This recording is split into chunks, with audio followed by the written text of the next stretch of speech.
Welcome students. आज के इस वीडियो में पढ़ेंगे हम लोग संक्षारण या धातुओं का संक्षारण। चलिए हम शुरू करते हैं धातुओं की संक्षारण से।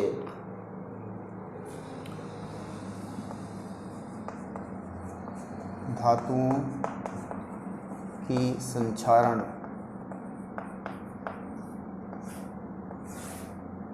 जैसा कि आप लोग जानते हो कि लोहे पर जंग लगना, चांदी की सतह मलिन होना और कांसा और तांबे के बर्तन में एक हरे रंग की परत जम जाना, ये सब संक्षारण के उदाहरण हैं। तो आखिर संक्षारण क्या है? यहाँ पे संक्षारण की डेफिनेशन हो जाएगा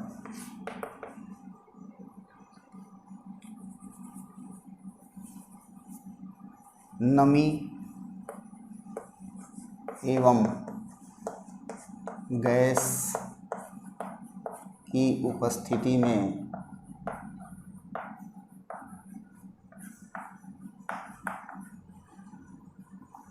धातुओं का धीरे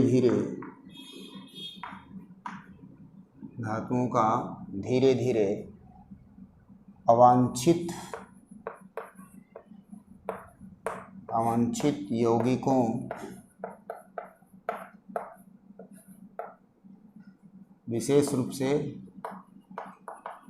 विशेषकर ऑक्साइड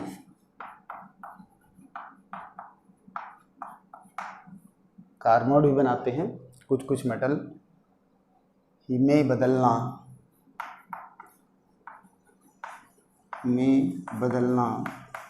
संक्षारण कहलाता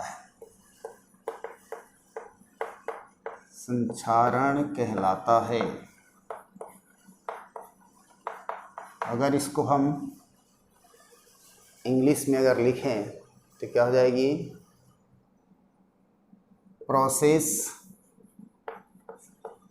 the process of eating up of metal, the process of slowly लिख सकते हैं, slowly eating up of metal from air and water vapor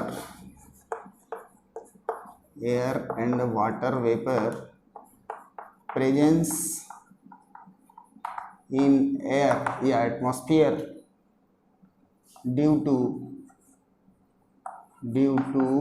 the formation of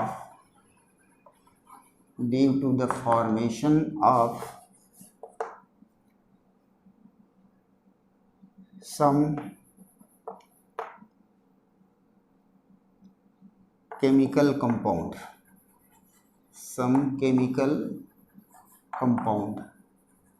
ये जाएगी डेफिनेशन।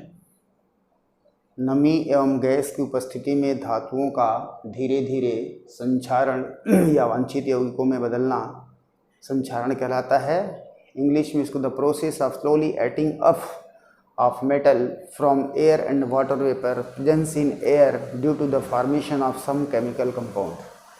ये तो इसकी डेफिनेशन हो गई। अब हम इसको अगर हम आयरन की उदाहरण लें, आयरन मेटल को मेटल के रूप में अगर आयरन को लें तो यह घटना जंग लगना कहलाती है, रस्टिंग ऑफ आयरन कहलाता है। अगर हम धातु को आयरन लेते हैं या आयरन धातु से संबंधित इस घटना संक्षारण की घटना क्या कहलाती है? आयरन लें तो यह घटना जंग लगना या रस्टिंग ऑफ आयरन कहलाता है। Rusting of iron. और ये रस्टिंग ऑफ आयरन 1 नंबर की प्रश्न यही बन जाती है। संक्षारण सभी धातुओं पर होने वाली इस अवांछित पदार्थ में बदलने की क्रिया संक्षारण है, परंतु अगर ये लोहे पर होगा तो यही कहलाती है रस्टिंग कहलाता है। और रस्टिंग का सूत्र होता है Fe2O3X H2O। इसका केमिकल नाम है हाइड्रेटेड फेरिक ऑक्साइड, और इसका कलर होता है ब्राउन, और इसी को बोलते हैं हम लोग रस्ट बोलते हैं। क्या होती है? हाइड्रेटेड फेरिक ऑक्साइड, जो कि जंग का सूत्र है, इसका कलर होता है ब्राउन। तो चलिए हम इसको पढ़ने जा रहे हैं, इसकी क्रियाविधि को। इसकी थ्योरी क्या है, सिद्धांत क्या है, यहाँ पर हम लेते हैं मैकेनिज्म या सिद्धांत के रूप में आएगा हमारे पास। इलेक्ट्रोकेमिकल थ्योरी पर आधारित है ये, इलेक्ट्रोकेमिकल थ्योरी पर आधारित है, थ्योरी बेस्ड है ये, क्योंकि इसमें स्मॉल इलेक्ट्रोकेमिकल सेल बनते हैं। बिकॉज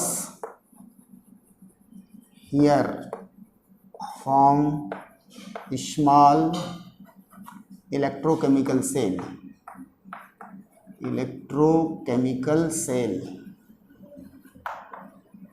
क्योंकि इसमें इलेक्ट्रोकेमिकल शेल बनता है, और इलेक्ट्रोकेमिकल सेल बनने के कारण इसमें कौन सी रिएक्शन होगी? रेडॉक्स रिएक्शन होगा। और रेडॉक्स रिएक्शन के लिए हमको क्या चाहिए? एनोड चाहिए, और क्या चाहिए? कैथोड चाहिए, जैसे हम पढ़ते आ रहे हैं।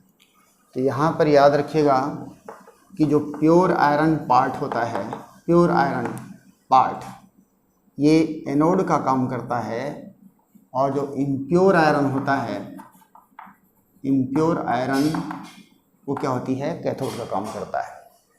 अब हमारे पास एक क्वेश्चन आएगा कि प्योर और इम्प्योर आयरन एक ही आयरन पीस पर कहाँ से आ गया?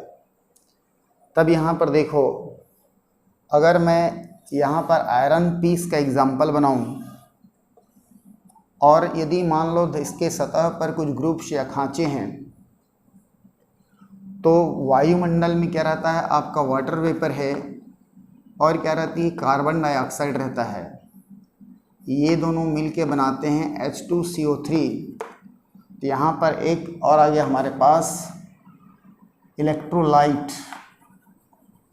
क्योंकि बिना इलेक्ट्रोलाइट के इलेक्ट्रोकेमिकल सेल का फंक्शन नहीं चलता।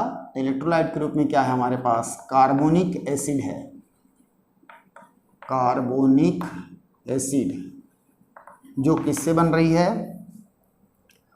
वायु एयर में उपस्थित मॉइस्चर, ये मॉइस्चर से और एयर में उपस्थित कार्बन डाइऑक्साइड से ये बनती है। मान लो ये यहाँ पर फिलअप हो जाता है ये, तो ये जो यहाँ पर जो इस वाले हिस्से को हम मानते हैं, तो क्या अगर ऐसा चिन्ह करूँ, तो ये वाला हिस्सा क्या कहलाएगी? चूँकि यहाँ पर ये नहीं है, इसलिए कहलाएगा प्योर आयरन कहलाएगा। और इस आयरन पीस के जिस हिस्से में ग्रुप्स या क्रैक्स है, जहाँ पर H2CO3 भरा हुआ है, ये हिस्सा कहलाती है हमारा इम्प्योर आयरन कहलाता है। तो यहाँ ध्यान रखना है आपको, जितना जो प्योर पार्ट है, जहाँ पर इलेक्ट्रोलाइट्स नहीं है, वो प्योर आयरन कहलाएगा। तो प्योर आयरन वाली हिस्सा एनोड बनाती है, और इम्प्योर आयरन वाली हिस्सा कैथोड बनाती है। और हवा में मौजूद कार्बन डाइऑक्साइड और नमी आपस में क्रिया करके कार्बोनिक एसिड बनाते हैं, जो इलेक्ट्रोलाइट का काम करता है। अब इसकी हम देखेंगे क्या रिएक्शन होगी। एनोड पर क्या होगा? देखो, ये एनोड के रूप में ये काम करता है। तो जो आयरन है हमारे पास, प्योर आयरन, वो ऑक्सीडाइज होता है और 2 आयरन लिबरेट करता है। ये ऑक्सीडेशन हो रहा है, और यह इलेक्ट्रॉन रिडक्शन प्रोसेस में यूज़ होता है, और रिडक्शन प्रोसेस में क्या होती है कि कार्बोनिक एसिड देखो H2CO3 ये जब आयनित होगा ये बनाएगा H plus and CO3 minus, और यहाँ पर जो नमी रहती है वो भी बनाती है H प्लस OH माइनस। तो इन दोनों अभिक्रियाओं से प्राप्त H प्लस एटमॉस्फेयर, यहाँ याद रखिएगा ऑक्सीजन जो कहाँ कहाँ हो सकती है, ऑक्सीजन या तो एयर एब्जॉर्ब होगा या वाटर एब्जॉर्ब होगा, पानी में घुला हो सकता है, या फिर यह हो सकती है हवा में उपस्थित। कोई भी ऑक्सीजन इस इलेक्ट्रॉन को क्या करता है, वो ग्रहण करता है और इलेक्ट्रॉन ग्रहण करके ये H2O बनाता है। तो इस तरह से ये क्या हो रहा है, H प्लस का रिडक्शन हो रहा है इस प्रोसेस में। अगर इस रिएक्शन को बैलेंस करें तब यहाँ पर क्या हो जाएगी 4 और ये जाएगा ट्वाइस। अब हम इस रिएक्शन को अगर जोड़ें तब देखो हमको पता है रेडॉक्स रिएक्शन को इस तरह से ऑपरेट करते हैं कि इलेक्ट्रॉन्स कैंसिल हो जाए।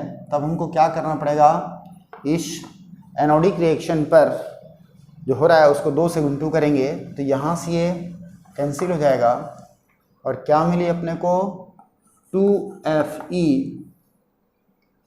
फिर प्लस 4H प्लस O2। जहाँ पर देखिए ये सॉलिड है, ये आपका एक्वस फॉर्म में होगा, ये गैस फॉर्म में है, और यहाँ देखेंगे Fe2 प्लस और फिर क्या हो जाएगी ट्वाइस H2O।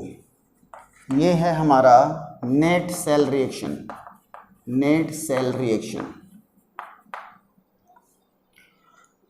फिर से एक बार हम देखते हैं। मैं यहाँ पर बताया चूँकि यह इलेक्ट्रोकेमिकल थ्योरी पर बेस्ड है और इसलिए ये क्यों बेस्ड है इलेक्ट्रोकेमिकल थ्योरी पर, क्योंकि इसमें इलेक्ट्रोकेमिकल सेल बनते हैं छोटे छोटे।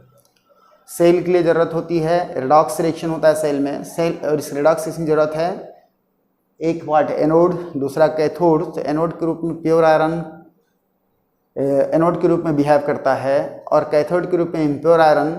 फिर से यहाँ पर हमारे पास क्वेश्चन आया कि एक ही आयरन पीस पर किस पार्ट को हम प्योर आयरन कहें और किस पार्ट को इम्प्योर आयरन कहें, या फिर सामान्य सी बात है हमारे मन पर एक प्रश्न आ सकती है कि एक ही आयरन पीस पर शुद्ध क्या अशुद्ध क्या, या तो रहेगा तो पूरी शुद्ध या रहेगा तो पूरा अशुद्ध।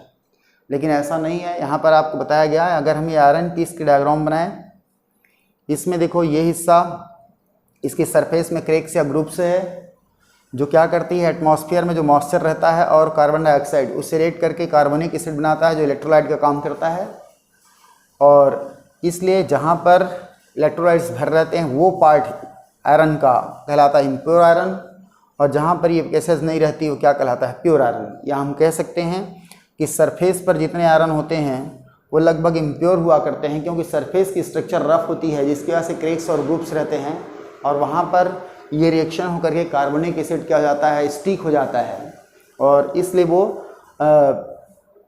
अशुद्ध लोहे की तरह बिहेव करता है। और जो inner part of the iron piece है वो क्या करेगी, प्योर आयरन का बिहेव करता है, एनोड की तरह बिहेव करता है। इसमें हमने देखा एनोड रिएक्शन में कि आयरन क्या होती है, प्योर आयरन ऑक्सीडाइज होता है और 2 इलेक्ट्रॉन लिबरेट करता है। ये 2 इलेक्ट्रॉन जो इम्प्योर आयरन है जहाँ पर क्या रहता है H प्लस, देखो यहाँ पता है इम्प्योर मीन्स किसकी वजह से हो रहा है आयरन इम्प्योर, H2CO3 की वजह से।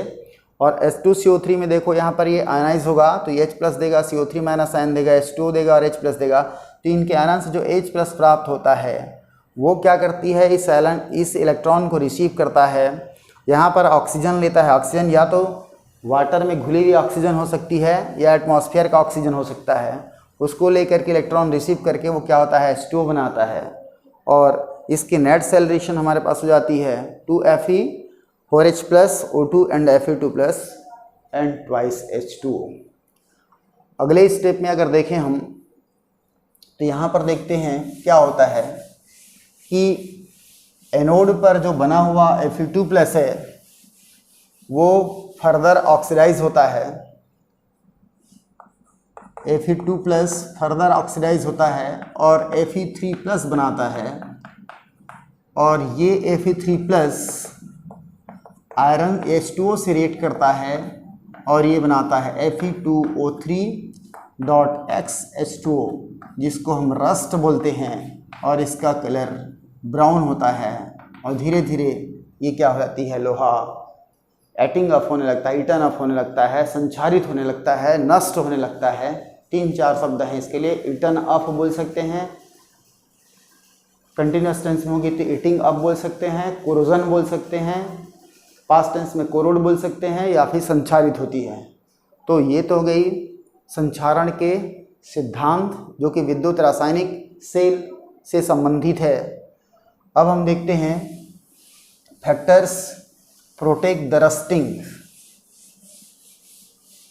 कौन कौन सी फैक्टर हैं जो क्या करती है, बढ़ा देती है, प्रमोट करती है। यहाँ हमारे पास आएगा फैक्टर्स प्रमोट रस्टिंग। याद रखिएगा कौन कौन सी कारक हैं जो जंग लगने को बढ़ावा देती हैं। तो यहाँ पर देखिए नंबर फर्स्ट है, यहाँ मैं आपको बता दूँ, चूँकि जंग लगने की प्रोसेस में हमने देखा एनोड कैथोड बन रहा है। एनोड कैथोड तभी बनेगी जब एक ही आयरन पीस पर कुछ हिस्सा क्या हो जाए, प्योर हो जाए, और कुछ हिस्सा इम्प्योर हो जाए। दूसरा, जब तक इलेक्ट्रोलाइट नहीं होगा तब तक के भी रस्टिंग नहीं हो सकती। इलेक्ट्रोलाइट का फॉर्मेशन तभी हो रहा है जब एयर में क्या रहता है, कार्बन डाइऑक्साइड SO2 जैसा गैस रहता है। इन सभी को अगर हम कुछ पॉइंट में व्यवस्थित करना चाहें तो हम बोल सकते हैं, पहला है position of metal in electrochemical series, ECS। Electrochemical series में क्या पोजीशन है उसका, उस पर डिपेंड करता है कि आयरन की रस्टिंग की रेट क्या होगी। इसको हम दूसरे नाम पर बोलते हैं reactivity of metal. Reactivity of metal भी बोलते हैं धातु की क्रियाशीलता। दूसरा पॉइंट है प्रेजेंस ऑफ इम्प्योरिटीज, अशुद्धि की उपस्थिति, प्रेजेंस ऑफ इम्प्योरिटी, धातुओं की अशुद्धि की उपस्थिति। तीसरा है प्रेजेंस ऑफ इलेक्ट्रोलाइट,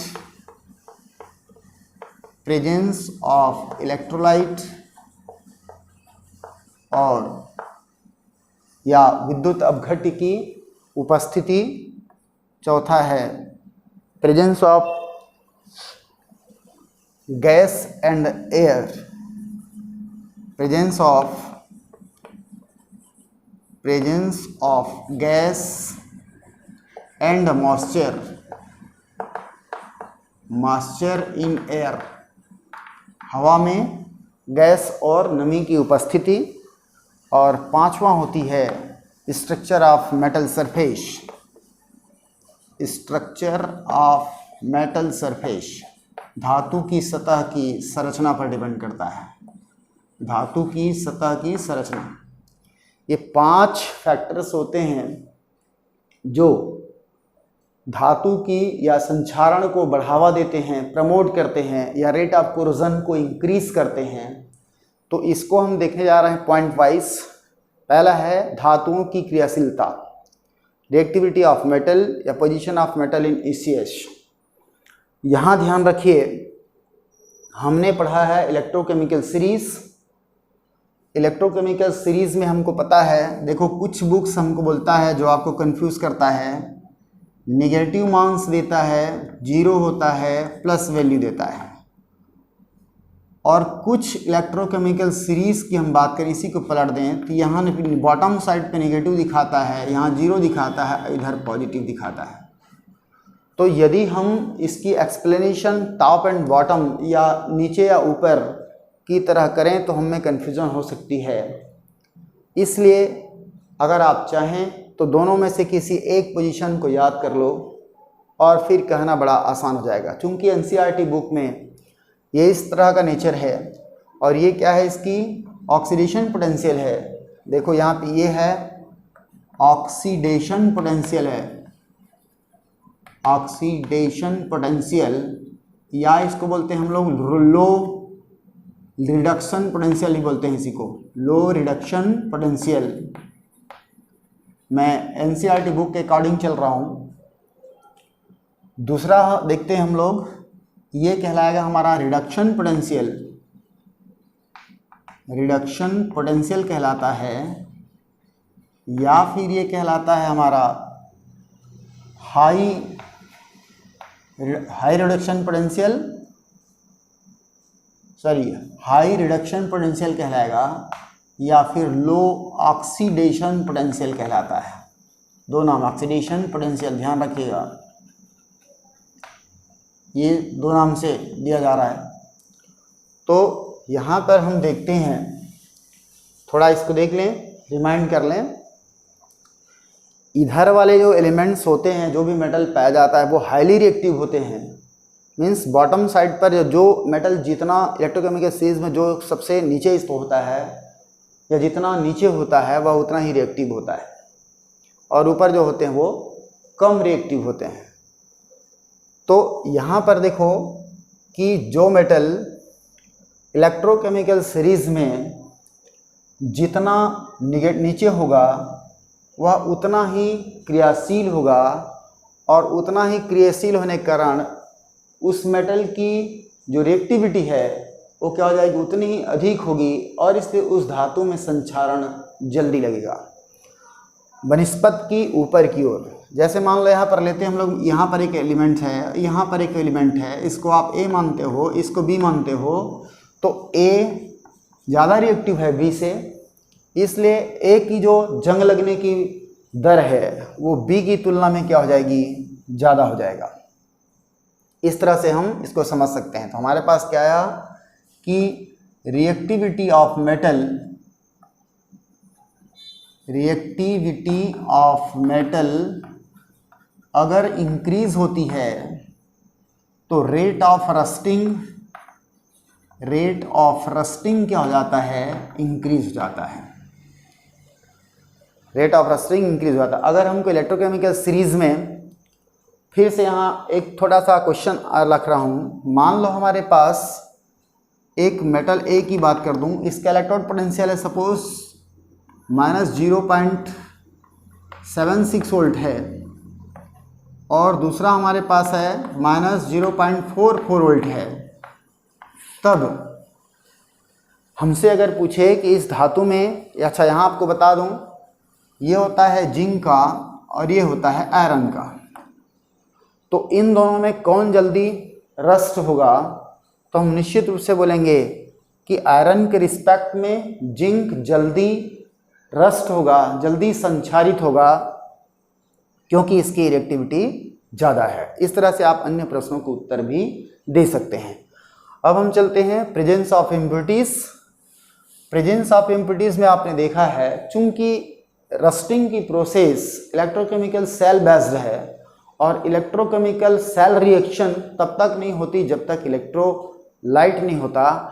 और यहाँ पर बता दें, अगर प्रेजेंस ऑफ इम्प्योरिटीज़ होगा, यहाँ पर इम्प्योरिटीज़ का आशय क्या है, इलेक्ट्रोलाइट को जन्म दे रहा है, और इसलिए क्या होगा, जितना ज़्यादा इम्प्योरिटीज़ होगा उतनी ज़्यादा छोटे छोटे इलेक्ट्रोकेमिकल सेल बनेंगे, और उतनी ही जल्दी क्या होगी, रेट ऑफ कोरोजन होगा। तो हम क्या लिखेंगे, अगर इम्प्योरिटीज़ बढ़ती है, इम्प्योरिटी अगर इंक्रीज होता है, तब रस्टिंग रेट भी क्या हो जाती है, इंक्रीज हो जाता है। रस्टिंग रेट इंक्रीज हो जाता है, कारण क्योंकि इम्प्योरिटी जितना ज़्यादा होगा उतनी छोटी छोटी इलेक्ट्रोकेमिकल सेल बनेंगे, और इलेक्ट्रोकेमिकल सेल जब बनेगा तो इलेक्ट्रोकेमिकल प्रोसेस भी होगी, और इलेक्ट्रोकेमिकल प्रोसेस से ही तो रस्टिंग की फिनोमेना हो रही है। इसलिए हम कह सकते हैं कि more is the impurity more will be rate of rusting.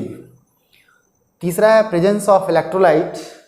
यहाँ पर भी इसका ऐसा क्या है, इलेक्ट्रोलाइट आप जानते हो बिना इलेक्ट्रोलाइट के कोई होता ही नहीं, इसलिए क्या होगी, अगर इलेक्ट्रोलाइट इसकी ज़्यादा होगा, इलेक्ट्रोलाइट ज़्यादा होगी तो उसकी रस्टिंग रेट क्या हो जाएगी, बढ़ जाएगी जितना ज़्यादा इलेक्ट्रोलाइट होगा। और इलेक्ट्रोलाइट कब बनती है, इम्प्यूरिटीज़ की वजह से, या हम कह सकते हैं कि ये सब तीनों पॉइंट लगभग सेम जैसे हैं, थोड़ी थोड़ी अंतर ध्यान दीजिएगा। इलेक्ट्रोलाइट्स जितना ज़्यादा होगा इलेक्ट्रोकेमिकल रिएक्शन उतनी क्या होगी, फास्ट होगी, उतनी जल्दी रस्ट लगेगी। और इलेक्ट्रोलाइट्स कब बनते हैं, जब एयर में क्या रहता है हमारा, कार्बन डाइऑक्साइड, सल्फर डाइऑक्साइड जैसा कोई गैस रहता है और मॉइस्चर रहता है। ज़्यादा मॉइस्चर होगी जल्दी क्या बनेगा, इलेक्ट्रोलाइट बनेगा। ज़्यादा गैसेस होंगे तो जल्दी बनेगी। इसका मतलब यही है कि इलेक्ट्रोलाइट जितना जल्दी होगी वो हो जाएगा। तीसरा नेक्स्ट देखते हैं, presence of gas in moisture, gas and moisture. अभी कुछ देर पहले मैंने बताया कि अगर एयर में CO2 SO2 जैसा कोई गैस जितनी ज़्यादा मात्रा में होगी, क्वांटिटी यहाँ लिखते हैं, क्वांटिटी ऑफ CO2 SO2 जितना ज़्यादा होगी, रस्टिंग की रेट उतनी ही ज़्यादा हो जाएगा। अगले स्थिति में देखें, structure of metal of surface.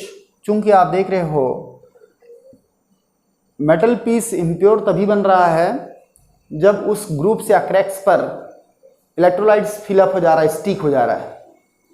अगर मेटल सरफेस स्मूथ होगा, चिकना होगा, तो स्मूथ होगी मेटल सरफेस, तो उस केस पर क्या होगी, या चिकना होगा, वहाँ पर इलेक्ट्रोलाइट को स्टिक होने के लिए जगह नहीं मिलेगी। तो जितना स्मूथनेस बढ़ेगी, यहाँ इसको स्मूथनेस लिखते हैं, स्मूथनेस बढ़ेगा, रस्टिंग क्या हो जाएगी, कम हो जाएगी, रस्टिंग कम हो जाएगी। इस तरह से हम इसको समझ सकते हैं, इस तरह से इसको हम समझ सकते हैं। ये 5 फैक्टर्स हैं जो रेट ऑफ रस्टिंग को बढ़ावा देते हैं। तो यहाँ पर ये बातें हमको याद होना चाहिए। फिर से मैंने आपको बताया कि इस पॉइंट्स को बड़ी आसानी से हम निकाल सकते हैं। जो जो फैक्टर्स एनोड बनने के लिए मदद करेगा, कैथोड बनने के लिए मदद करेगा, इलेक्ट्रोलाइट्स बनने में मदद करेगा, वो सब फैक्टर्स क्या करेंगे, रेट ऑफ कोरोजन को इंक्रीज करेंगे। तो आखिर पांचों पॉइंट्स क्या हो रहे हैं देख लो। कोई एनोड बनने में मदद कर रहा है, कोई कैथोड बनने में, जैसे इसका रिलेशन क्या है, एनोड बनने में मदद कर रहा है वो, जितनी ज़्यादा रिएक्टिव होगी उतनी क्या होगा, हाई एनोडिक होगा वो। और प्रेजेंस ऑफ इम्प्यूरिटीज की बात कर रहे हैं तो इसका भी संबंध क्या है, इलेक्ट्रोलाइट्स की बनने की रेट से संबंधित है। और ऑलरेडी प्रेजेंस ऑफ इलेक्ट्रोलाइट से ही डायरेक्ट रिलेटेड है, इसका भी संबंध लगभग इलेक्ट्रोलाइट से है, मीन्स मेटल को इम्प्योर बना रहा है। ये तीनों ही पॉइंट क्या कर रहे हैं, कैथोड को बढ़ावा दे रहे हैं। ये एनोड को बढ़ावा दे रहा है, ये कैथोड को बढ़ावा दे रहा है। और ये जो लास्ट पॉइंट है वो क्या कर रही है, इलेक्ट्रोलाइट्स को जगह दे रहा है। जो इलेक्ट्रोकेमिकल रिएक्शन जो कि बिना इलेक्ट्रोलाइट्स के होता नहीं, उस इलेक्ट्रोलाइट्स को भरने में जगह दे रहा है। वो एक तरह से इलेक्ट्रोलाइट सेल का पात्र की तरह काम कर रहा है। मेटल सरफेस का जो स्ट्रक्चर है वो, ये हो गई हमारी factors which promote the rusting of reaction या रस्टिंग ऑफ मेटल। अब हम देखते हैं प्रिवेंशन ऑफ रस्टिंग, जंग को कैसे रोकी जा सकती है। Prevention of rusting, prevention of rusting, संक्षारण को रोकने के उपाय, संक्षारण को रोकने के उपाय। जितने भी प्रकार के संक्षारण हैं वो सब, जब पहले इसको लिस्ट आउट करते हैं, पहला है बैरियर पोटेंशियल, बैरियर पोटेंशियल, रोधिका विभव बोलते हैं इसको, रोधिका विभव। दूसरा है सैक्रिफिशियल प्रोटेक्शन, सैक्रिफिशियल प्रोटेक्शन। इसको बोला जाता है उत्सर्ग, उत्सर्ग रोधिका। तीसरा है कैथोडिक प्रोटेक्शन, कैथोडिक प्रोटेक्शन, या इसको विद्युत प्रोडक्शन भी कहा जाता है, कैथोडीय रक्षण, और चौथा जो होता है वो कहलाती है anti rust, polishing of anti rust या coating of anti rust liquid, anti rust liquid. ये 4 ही प्रकार के प्रोडक्शन होते हैं। चारों ही प्रोडक्शन के क्या क्या लॉजिक हैं, उस लॉजिक को अगर ध्यान रखें तो इसको एक्सप्लेन करना बड़ा आसान है। देखिए फिर से मैं यहाँ पर एक रस्टिंग की डायग्राम बना रहा हूँ याद करने के लिए। जैसे देखो ये मान लो हमारे पास आयरन पीस है और यहाँ पर इसकी हम एक क्रैक्स की बात करते हैं, ग्रुप्स की बात करते हैं। यहाँ पर इलेक्ट्रोलाइट्स भरा रहता है, हमने लिखा था H2CO3 काम करता है। ये वाला मेटल कहलाता है हमारा इम्प्योर मेटल, और इधर बाकी जो होता है उसका क्या कहलाता है, प्योर मेटल कहलाता है। और जब तक ये तीनों परिस्थितियां नहीं होगी तब तक क्या होगी, रस्टिंग नहीं लगता। तो यदि हम तीनों ही घटनाओं में से देख लो, एनोडिक रिएक्शन, कैथोडिक रिएक्शन और इलेक्ट्रोलाइट्स, तीनों को अगर हम न एक जगह स्थापित होने न दें तब रस्टिंग की क्रिया क्या हो जाएगी, अपने आप रुक जाएगा। तो बैरियर प्रोटेक्शन का आशय क्या है, चूंकि देखो ये बन रही है किससे, एयर से बन रहा है। चूंकि एयर में क्या रहती है, CO2 और H2O रहता है, इसके थ्रू बनता है। तो या तो हम आयरन की पीस को हवा के संपर्क में आने से ही रोक दें, जो कि संभव नहीं है। इस एटमॉस्फेयर में हर वस्तु के संपर्क में एयर आती है, इसलिए एयर को हम प्रोटेक्ट नहीं कर सकते।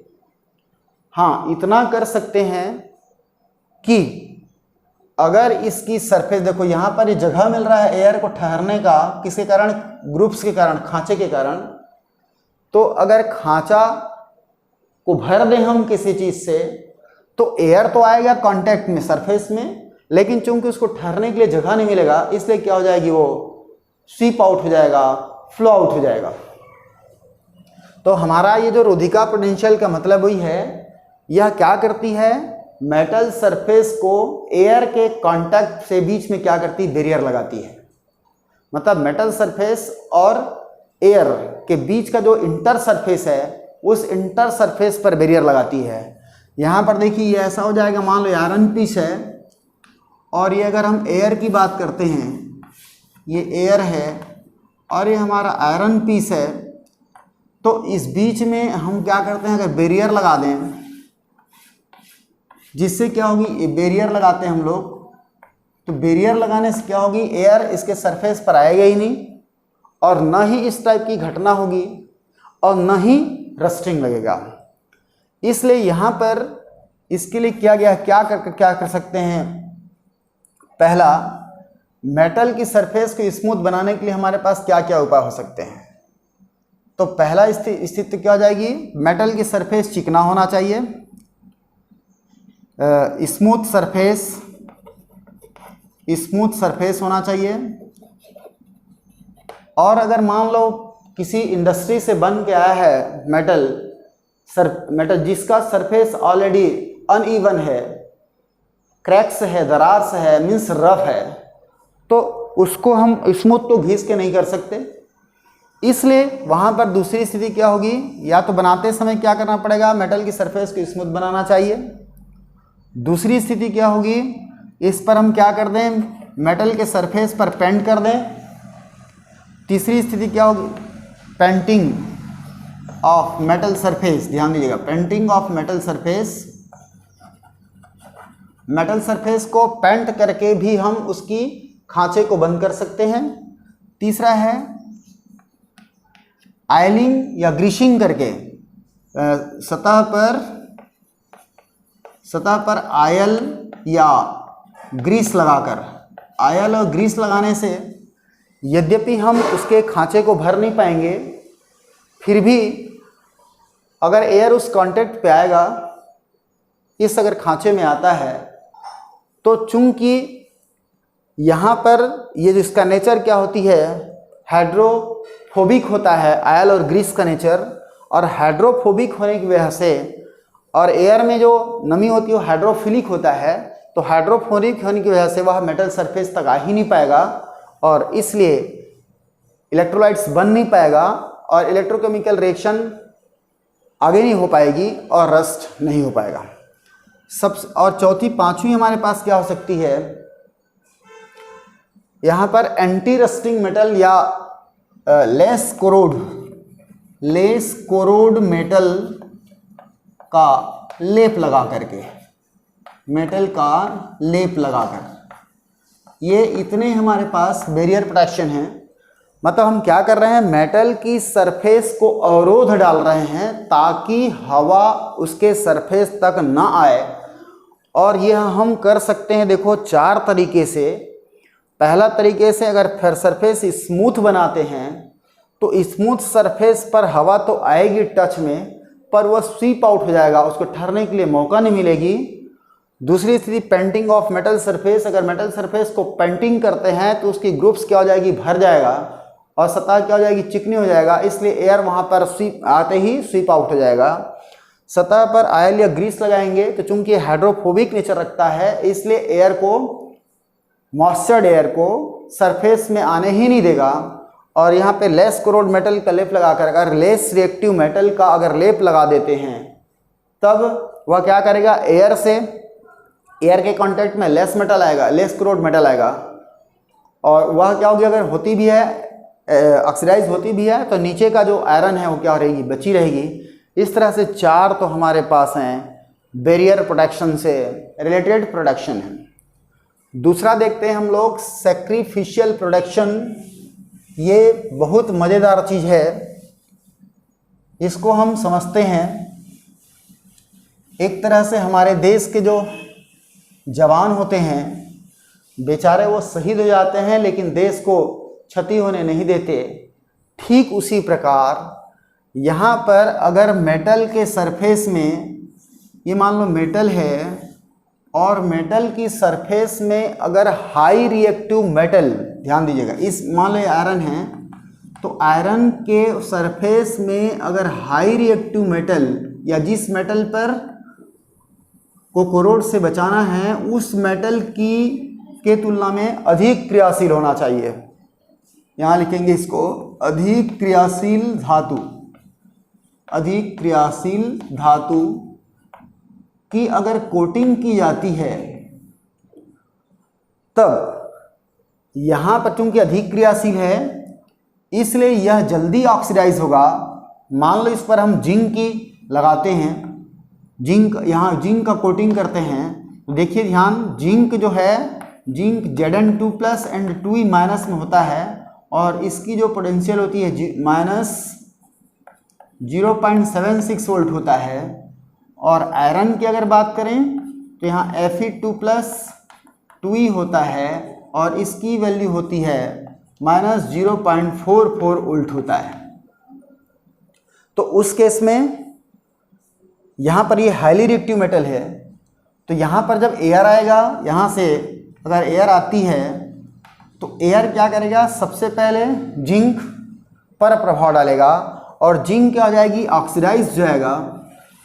और ये जो जिंक है वो क्या होती है, रिएक्ट करता है Zn2+ और ये बनाता है खुद, या तो जिंक कार्बोनेट बनाएगा या जिंक हाइड्रोक्साइड के रूप में बना लेता है। मतलब खुद बेचारा शहीद हो जाता है और आयरन को शहीद होने से बचा लेता है।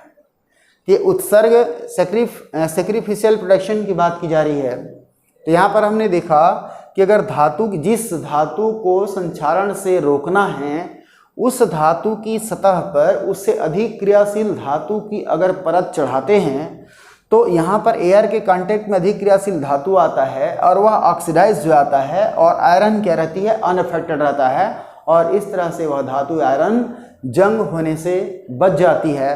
तो ठीक जैसे मैं कुछ देर पहले बोला कि एक तरह से हमारे देश के आर्मी जैसा है ये, वो खुद बेचारे शहीद हो जाते हैं लेकिन देश को क्षति नहीं होने देते। उसी प्रकार से यहाँ पर क्या है, जिंक, इस केस में जिंक आप आयरन को देश मान लो, जिंक क्या है आर्मी है, तो खुद बेचारा शहीद हो जा रहा है इन रिएक्शन से, लेकिन आयरन को बचा देता है। ये है सेक्रीफाइस पोटेशन, और इसीलिए इसको क्या बोलते हैं, गैल्वेनाइजेशन ऑफ जिंक कहते हैं, सॉरी गैल्वेनाइजेशन ऑफ आयरन कह लेते हैं। हमारे पास एक वर्ड आया galvanisation of iron. Galvanisation of iron होता है कि लोहे की सतह पर अधिक क्रियाशील धातु मीन्स जिंक की परत चढ़ाना गैल्वेनाइजेशन कहलाता है, गैल्वेनाइजेशन कहलाता है। अब प्रश्न आती है हमारे पास कि जिंक की ही परत चढ़ाएं, टीन की भी तो परत चढ़ाई जाती है। टीन की जब परत चढ़ाना, देखो लोहे पर, ध्यान दीजिएगा, लोहे पर टीन की परत चढ़ाना कहलाता है टाइनिंग ऑफ मेटल कहलाता है, टाइनिंग ऑफ मेटल कहलाता है, या इसको टीन कोटिंग भी कहा जाता है। दोनों में से कोई भी नाम आप याद रखेंगे, टाइनिंग ऑफ मेटल या फिर टीन कोटिंग कहलाता है। और टीन की परत चढ़ा करके भी हम लोहे को संक्षारण से बचा सकते हैं, क्योंकि यहाँ पर वो लेस रिएक्टिव है, आयरन की तुलना में लेस रिएक्टिव है, ध्यान दीजिएगा। तो अब हमारे पास प्रश्न आता है कि टीन और जिंक में से किसकी परत चढ़ाएं या किसका परत चढ़ाना ज़्यादा उपयोगी होगा। जरा ध्यान दो, यहाँ पर मैं लेता हूँ एक और, हमने आयरन पीस लिया और इसके ऊपर में हमने माना लगाया टीन, ध्यान दीजिएगा, टीन की परत लगाया, ये टीन है और ये आयरन है। यहाँ ध्यान दीजिएगा, टीन क्या है, कम क्रियाशील है, कम क्रियाशील धातु की हम परत चढ़ाते हैं। तो चूंकि ये धातु क्या करेगा, एयर को इस सरफेस में आने नहीं देगा, इसलिए इसी रस्टिंग को तो रोक देगा निश्चित रूप से, यह भी क्या करता है, रोकता ही है। पर यहाँ पर क्या हो सकती है, जरा देखिए, मान लो कि यहाँ पर किसी रख रखाव के ऐसे शिफ्टिंग के दरमियान अगर इसकी सरफेस पर स्क्रैच आता है, मान लो मैंने माना यहाँ पे स्क्रैच आया और यहाँ पर भी क्या होती है, स्क्रैच आता है, ये स्क्रैच्ड एरिया है, स्क्रैच्ड एरिया है, घिसा क्षेत्र है, घिस जाता है, घिसा हुआ क्षेत्र है, इसका घिसा हुआ क्षेत्र भी ये है, घिसा हुआ क्षेत्र।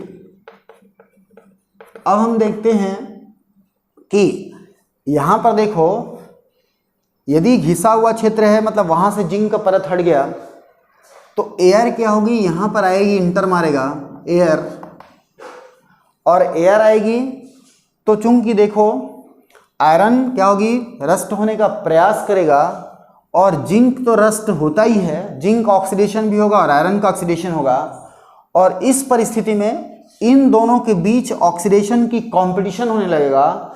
चूंकि जिंक अधिक क्रियाशील धातु है आयरन के रिस्पेक्ट में, इसलिए वह सीधा क्या करेगा, जिंक आयरन को ऑक्सीडाइज होने नहीं देगा, और क्या हो जाएगी, इलेक्ट्रोकेमिकल सीरीज के बेस पर, चूंकि जब हम किसी हाई रिएक्टिव मेटल को लोएस्ट रिएक्टिव मेटल से जब कपलिंग कराई जाती है तो हमेशा हाई रिएक्टिव मेटल ही ऑक्सीडाइज होता है। तो यहाँ पर जिंक के कांटेक्ट में रहते हुए भी आयरन, यदि भी एयर आएगा अंदर, इसके कांटेक्ट में आएगा सरफेस के, परंतु इसकी हाईली रिएक्टिव को जैसे क्या हो जाएगी, ये क्या हो जाएगी, ऑक्सीडाइज हो जाएगा, और आयरन क्या हो जाएगी, ऑक्सीडाइज, आयरन को ऑक्सीडाइज नहीं होने देगा। मतलब स्क्रैच होने पर भी जिंक क्या करती है, आयरन को संक्षारण से बचा लेती है, कारण कि अधिक क्रियाशील धातु होने पर यदि स्क्रैच से एयर अंदर भी आता है तो यहाँ क्या हो जाएगी, पहले ऑक्सीडाइज जिंक होगा, इन दोनों में कंपटीशन की वजह से, और हाईली कॉम्पिटिटिव में कंपटीशन में क्या होगा, जिंक में होगा। जबकि टीन की बात करते हैं हम, तो टीन पर जब एयर आएगा तो यहाँ पर देखो आयरन भी क्रियाशील है, टीन कम क्रियाशील है, इसलिए यहाँ पर क्या होगी, आयरन ऑक्सीडाइज होने लगेगा, और आयरन ऑक्सीडाइज होगी मीन्स आयरन क्या होगी, कोरोड होने लगेगा। इसलिए हम कह सकते हैं कि अगर धातु पर किसी धातु पर उस धातु से अगर कम क्रियाशील धातु का अगर लेप लगाते हैं तब उसकी संक्षारण को तो रोक सकते हैं, परंतु कब तक, जब तक कि धातु की सतह पर कोई स्क्रैच नहीं आता है।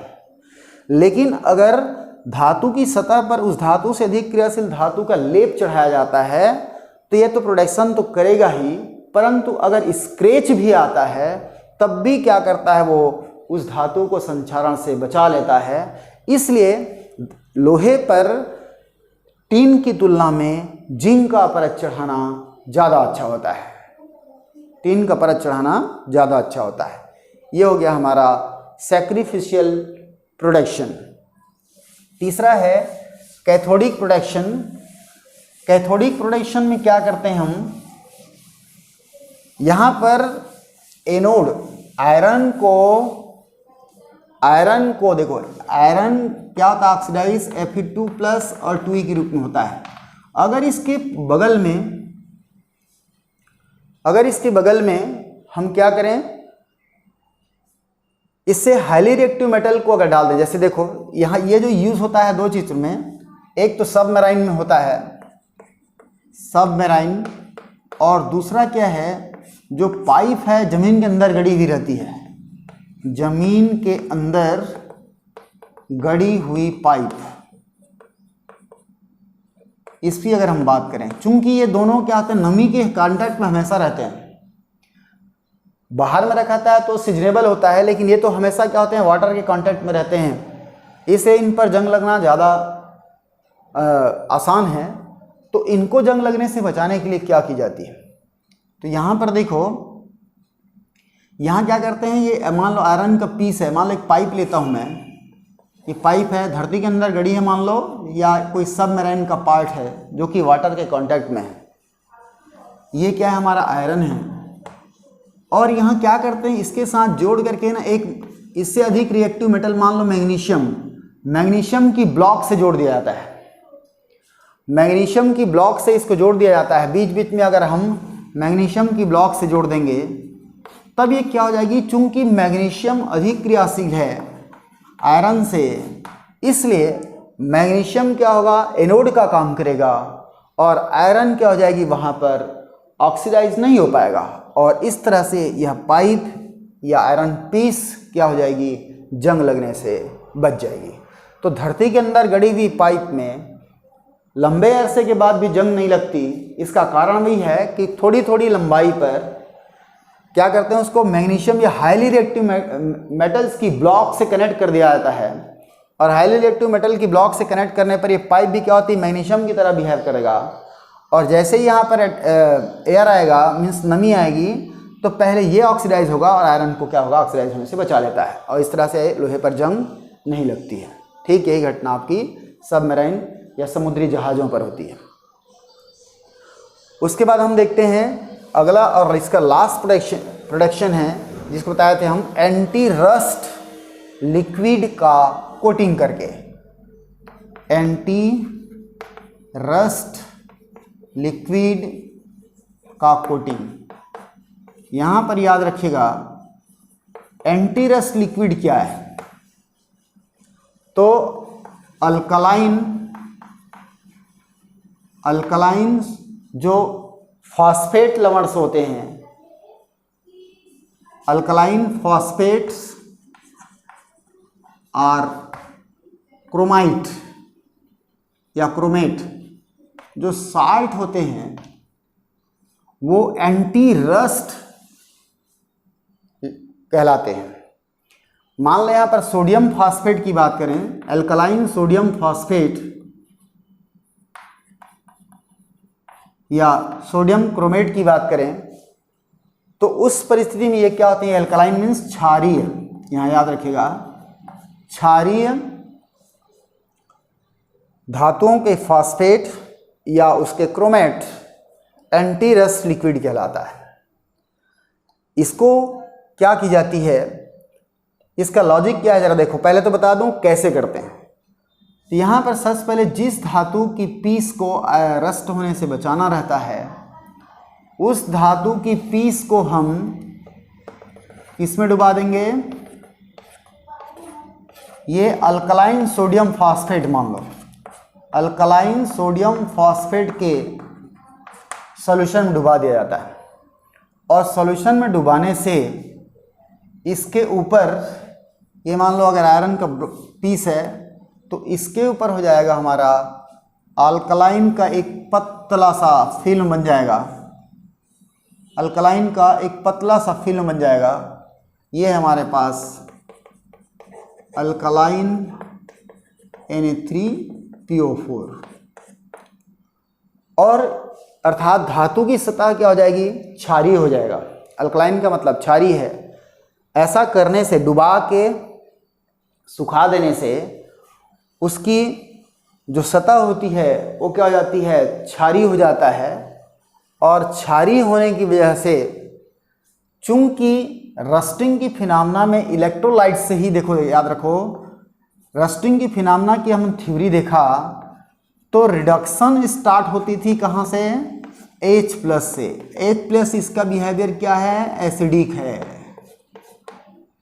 तो उस घटना में बना हुआ H+ को, एल्कलाइन मतलब क्या है, ये क्षार है, तो क्षार क्या करेगा, क्रिया कर लेगा और क्या बना लेगा, उदासीन। और उदासीन बनाने से क्या हो जाती है, उस मेटल सरफेस पर इसका इफेक्ट खत्म हो जाएगा, और इफेक्ट खत्म होने से इलेक्ट्रोलाइट्स नहीं बन पाएंगे और रिडक्शन प्रोसेस नहीं हो पाएगा, और इसलिए संक्षारण रुक जाती है। तो ये है हमारे पास, एक बार फिर से देख लें इसको, कि एंटी रस्टिंग लिक्विड का कोटिंग करके इसमें क्या करते हैं बताया मैं, एल्कलाइन फॉस्फेट और क्रोमेट्स जो विलयन होते हैं उसको बोलते हैं anti rusting liquid. Alkaline means क्षारीय, फॉस्फेट या क्रोमेट लवण के जो विलयन होते हैं ना, वो कहलाते हैं हमारे एंटी रस्टिंग लिक्विड कहलाते हैं। जिस मेटल्स को संक्षारण से बचाना है उसको क्या करते हैं, इसके विलयन पर डुबा देते हैं। डुबा के जब सुखाते हैं तो इनकी सतह पर एक इनकी क्षारीय परत जम जाती है, और क्षारीय परत जमती है तो क्या करता है, रस्टिंग की फिनोमेना में रिडक्शन के लिए रिस्पॉन्सिबल है। इलेक्ट्रोलाइट से प्राप्त होने वाला H+ आयन, जिसको हमने सिद्धांत में देखा है, उस सिद्धांत यहाँ से क्या होना है, H+ को क्या कर देता है, ये एल्कलाइन न्यूट्रल कर देता है, और न्यूट्रल करने से क्या होती है, ये रिड्यूस नहीं हो पाता, और रिड्यूस नहीं होती है इसलिए मेटल का ऑक्सीडेशन रेट क्या हो जाता है, स्लो हो जाता है, और मेटल संक्षारण से बच जाता है।